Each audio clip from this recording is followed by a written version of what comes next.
মই টোপনিৰ পৰা উঠো মানে ইফালে ভেলাপুজিটো লগাই দিলে। দেৰিকৈ হলেও সমূহ অসমবাসী ৰাইজক ভোগালী বিহুৰ বহুত শুভেচ্ছা জনালো, কিয়নো ভিডিঅ'টো আছিলে যোৱা 15 জানুৱাৰী অৰ্থাৎ 1 মাঘৰ। ভেলাপুজি জ্বলাই কিনে গা পা ধুই ফ্ৰেছ হৈ কিনে যাবলৈ ওলালো সৰভোগতে থকা গৰখীয়া গোসাঁই থানলৈ, আৰু লগত লৈ লৈছো আমাৰ বিটলা আৰু ইফালে জিমি মুনু। আৰু জিমি মুনু হল আমাৰ খুৰাৰ ছোৱালী। আৰু এনেকৈয়ে আহি পাই গলোহি মহাপ্ৰভু শ্ৰী শ্ৰী গৰখীয়া গোসাঁই থানলৈ। আহিলো মন্দিৰৰ ভিতৰত এনেকৈ সোমাই আৰু এনেকৈ চাকি বন্তি জ্বলাই কিনে সেৱা ল'ব আহি গলো ভিতৰত, আৰু ভগৱানৰ ওচৰত প্ৰাৰ্থনা কৰিলো যে যোৱা 2025 চনটো যেনেকৈ বহুত বেয়া গৈছে তেনেকৈ 2026টো যাতে নাযায়, আৰু সকলোৰে মনৰ আশাবিলাক যাতে পূৰ হয়, আৰু ময়ো ভবা ধৰণে কামবিলাক কৰি কিনে আগুৱাই যাব পাৰো। তাৰপিছতে আহি গলো সি সৰ্বগতে থকা দিহুজ pizza and fast ফুডত।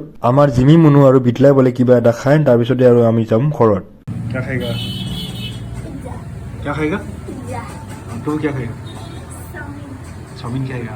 Pizza chowmein খাই কিনে ওলাই আহি আৰু এখন দোকানত আহিলো। ইয়াতে বস্তু পাতি লৈ কিনে আহি পাই গলোহি আমাৰ ঘৰৰে ওচৰত থকা নামঘৰটোলৈ, আৰু ইয়াতো সেয়া লৈ কিনে যাবলৈ ওলালো এটা শ্বুটৰ বাবে। সেইটো বাৰু নেক্সট ভিডিঅ'ত দেখাম। বাৰু আজিলৈ ভিডিঅ'টো ইমানেই আছিলে। Bye bye. खत्म।